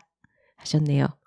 이 영화를 추천해 주신 다른 톡토로님도 계셨어요. 네. 그래서 저희가 수라라고 하는 영화가 있다. 이게 기회가 닿으면 봐야겠다라고 마음 한켠에 기억하고 있었는데 진영 선배도 이렇게 추천을 해주시니 저희가 시간을 내어 꼭 보도록 하겠습니다. 그러게요. 지금 전국적으로 폭우가 며칠에 걸쳐서 쏟아져서 비 피해가 너무 심각하잖아요. 맞아요. 충북에서는 아주 여러 명의 인명사고가 나기도 했고, 사실 지난해 너무 큰 폭우로 심각한 상황이 되었음에도 행정적인 대처가 미흡한 걸 보면서 정말 큰 분노를 마음에 느꼈는데, 올해도 똑같은 상황이 반복되고 있잖아요. 그러니까요. 자연재해를 인재로 만드는 이런 행정부의 무대응이 정말 화가 나는 한편으로는 기후위기가 진짜 너무 심각한 문제가 됐다. 우리가 정말 더 변화를 만들어내지 않으면 안 되겠다 이런 생각이 드는 와중인데 수라를 보고 또 어떤 생각들을 느낄 수 있을지 저희도 한번 영화관에 걸려 있을 때 찾아가서 보도록 하겠습니다. 그리고 수많은 조류 톡토로님들도 이 영화를 한번 보러 가시면 좋겠네요. 네. 안녕하세요 작가님들, 개망초 톡토로입니다. 여들톡을 들으면서부터 작가님들처럼 멋진 제가 되고자 늘 생각하고 실천하려는 요즘입니다. 그중 한동안 손을 떠나 있던 책을 다시 읽는 습관을 만들어가고 있어요. 습관을 만들어가는 그 과정이 꽤나 마음에 들고 뿌듯하네요. 지난번 책방 오늘 서사음 공연을 통해 라이브 리코더 연주에 매료되어 리코더, 너는 무엇? 리코더의 반전 매력을 내적으로 외쳤습니다. 리코더란 초등학교 때나 불어본 것이 전부였는데 이렇게나 멋지고 우아한 악기였다뇨. 집에 돌아가 반려인에게 마치 친언니들을 자랑하듯 두 분의 연주를 한껏 자랑했어요.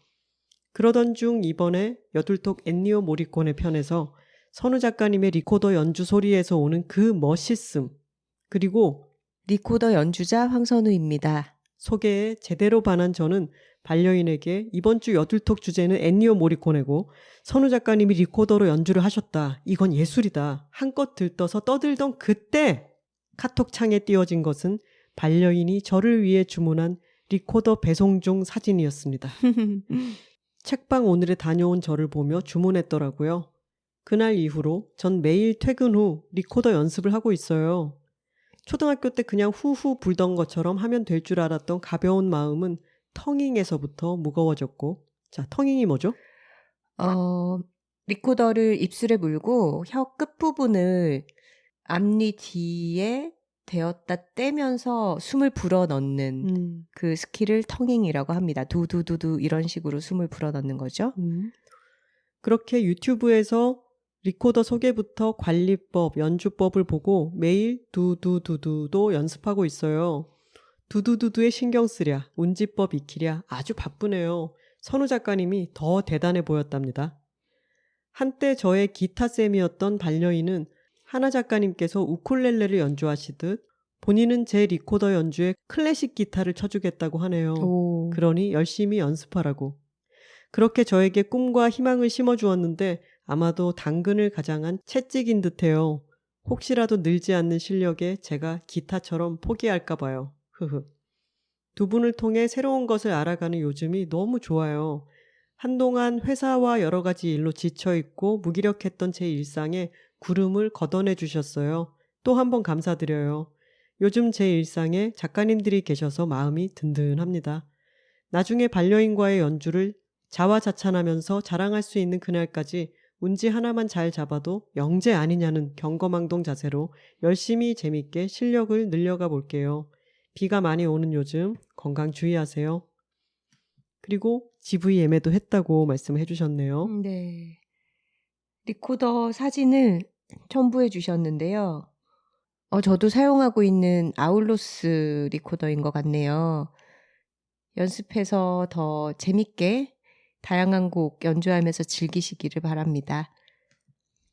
아까 리코더 협회 앰베서더 얘기도 나왔지만 리코더라고 하는 악기의 매력을 정말 선우 씨가 많이 전파해 준 것 같아요. 저 나중에 리코더를 연주하기 시작한 톡토로들을 모아서 한번 합주 리코더 오케스트라 해보고 싶네요. 벌써 시끄럽다. 후후후 아니고 두두두루.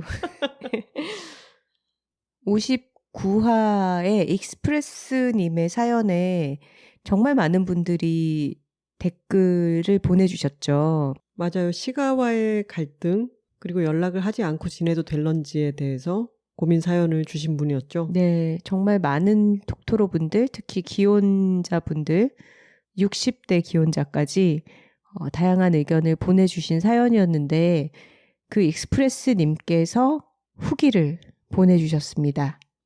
근데 이거 너무 웃기지 않나요? 저희가 익자 돌림을 생각하다가 익스프레스까지 간 건데 후기 메일 제목이 안녕하세요 익스프레스입니다. 언니들 안녕하세요. 익스프레스입니다. 어디서부터 어디까지 어떻게 말을 해야 할까 고민하다가 글을 적어봅니다. 먼저 저의 사연을 소개해 주셔서 감사해요. 저의 행복과 편안함을 우선으로 생각하라는 두 언니의 말씀. 그리고 대빵 큰언니 이옥선 여사님의 안 보고 살아도 된다는 말씀이 저에게 큰 안도가 되었습니다. 어쩌면 그렇게 해도 된다는 제 편이 되어주는 말이 듣고 싶었는지도 모르겠어요. 경북은 위험지역이라는 말에 크게 공감하며 빵 터지기도 했습니다. 저도 태생은 경상도인이거든요. 저희 부모님도 경상도에서만 60년을 사신 분들이지만 현 2030 세대의 생각을 이해하기 위해 노력하고 대화하시는 분들입니다. 상견례 자리에서 저희 아버지께서 요즘의 결혼은 시집 간다, 장가 간다처럼 당사자의 위치가 바뀌는 것이 아니라 결혼을 한다라는 표현으로 당사자끼리의 새로운 관계를 생성하는 것이라고 생각합니다. 라고 말씀하셨으니까요. 하나 작가님께서 말씀하신 요즘의 결혼관과 비슷하죠. 그런 부모님 밑에서 30년을 넘게 자란 제가 변할 수는 없고 시어머니를 바꿀 수도 없으니 그냥 안 보고 살아야겠다 싶습니다. 이번 회차를 남편과 밤 드라이브 중에 틀어봤어요. 전자세상에 관심이 없는 남편은 여둘톡을 아내가 즐겨 듣는 라디오쯤으로 알고 있습니다. 라디오에 나오는 사연이 우리 이야기일 거라고는 생각도 못하는 눈치였습니다. 그는 별 생각이 없을 수 있다는 선우 작가님의 예측이 정답이었습니다. 사실 사연을 보내고 얼마 지나지 않아 시어머니께서 하신 전화 한 통으로 저희에게 큰 갈등이 있었습니다. 야근 중인 저에게 대뜸 전화하신 어머니는 저희의 살림과 저축에 대해 조목조목 물어보시더니 땡땡이는 전화할 줄 모르나 왜 매번 내가 전화하는 것 같노? 라며 본인의 아들, 즉 저의 남편에게 그 말을 전했는데 이야기를 들었느냐고 하셨습니다. 덧붙인 말씀으로는 한 달에 한 번은 그렇고 1년에 12번은 전화하라 하시더군요. 속으로 전화 괜히 받았다 라고 생각했습니다. 퇴근 후 집에 가서 남편에게 이 이야기를 전하니 저더러 전화가 뭐가 어려운 일이냐며 그냥 하면 안 되느냐는 말에 뚜껑이 날아가 버렸습니다. 뒤통수를 꽝 하고 맞은 느낌도 들었고요. 지금껏 어머니 말씀을 지지한 적이 없던 그가 처음으로 그 의견을 지지했습니다. 제 남편, 중재의 역할에 들어서기는커녕 아직도 아무 생각이 없습니다. 지금껏 내가 그에게 한 말들은 다 어디로 간 걸까? 그는 내 마음을 이해하려고는 1도 노력하지 않은 건가? 아니면 그냥 바본가? 별의별 생각이 다 들어 잠 못 드는 밤이 이어졌습니다. 그리고 남편에게 분명하게 말했습니다. 어머님께서는 그 말씀을 하시며 당신 아들은 처가의 안부 인사 전화를 한 달에 한 번 하라고 말씀하셨느냐고. 본인이 대접받고 싶은 마음은 내가 이해할 수 있다고. 이해는 하더라도 행동이 이래서는 안 되지 않겠냐 물었습니다. 남편은 내가 생각을 잘못한 것 같아 미안하다. 다만 어머님과의 이야기는 본인도 상황을 해결하기 위한 시간이 필요하니 조금만 생각할 시간을 달라 답했습니다. 남편도 어머님과 결혼한 아들로서 새로운 관계 설정을 위한 시간을 가지는 것이라 생각 중입니다. 이런 것 따위로 남편에게 화를 내고 밤에 잠을 못 자는 제 상황이 어이가 없더라고요. 남편 말대로 전화 그게 뭐라고 내가 이렇게 화를 내야 하나 싶었습니다. 어떻게든 이 상황을 납득하든 해결책을 내든 일종의 결론이 필요했습니다. 그래서 2권의 책을 꺼냈습니다. 강화길 작가님의 음복, 그리고 수신지 작가님의 며느라기입니다.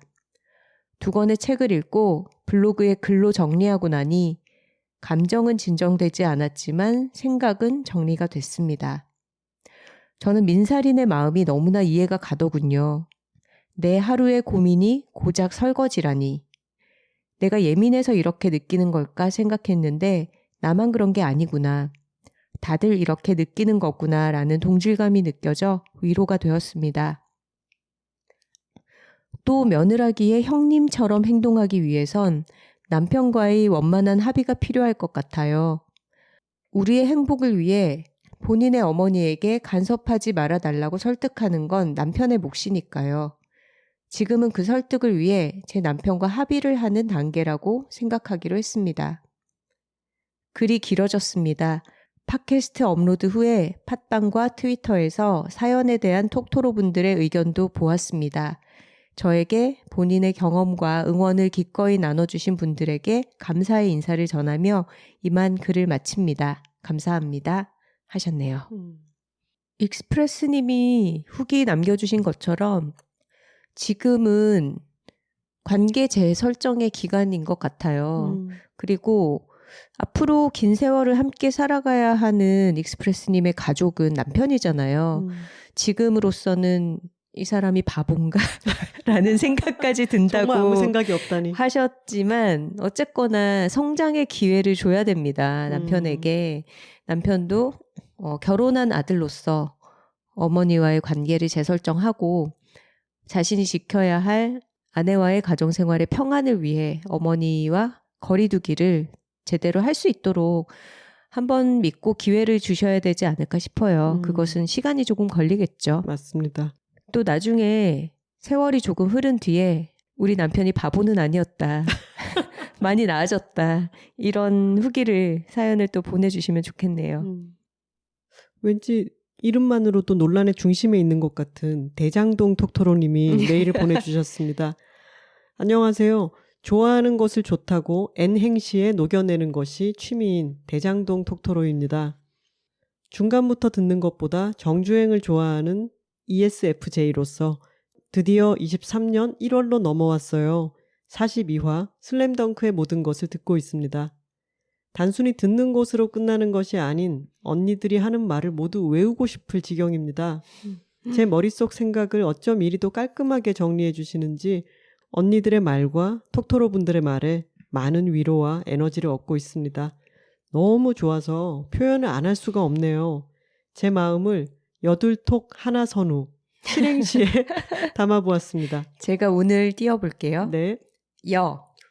여기서 용기를 얻고 행복할 것. 나는 소확행이 아니라 여용행이다. 둘이 말하지만 두 분의 뒤에는 전국, 아니 세계의 톡토로들이 있다.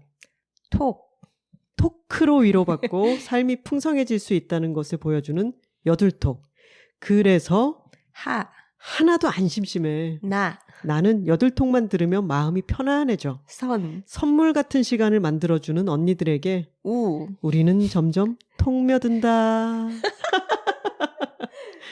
본인이 위에 N행시 주접이라고 말씀을 해주셨는데 주접이 취미라고. 네, 고급 주접입니다. 그리고 7월 23일 친구와 북토크 갔다가 호프마당 가려고 합니다. 너무 기대돼요. 종일 비가 많이 옵니다. 언니들, 톡토로분들 비 피해 없으시길 바랄게요. 여용행이라고 하셨습니다. 네. 7월 23일 김원비 작가님과 김하나 작가와 제가 함께하는 최선을 다하면 죽는다 북토크를 예매를 하셨군요. 네, 그날 뵙겠습니다. 칠행씨 정말 고맙습니다. 이런 주접 언니들은 언제나 환영이에요. 좋은 걸 좋다고 말하기 여둘톡. 61화는 좋은 어른이 될 수 있을까? 였습니다. 톡토로 뒤에는 여둘톡이 있고 여둘톡 뒤에는 톡토로가 있습니다. 저희는 다음 시간에 다른 주제로 돌아오겠습니다. 화요일입니다. 감사합니다.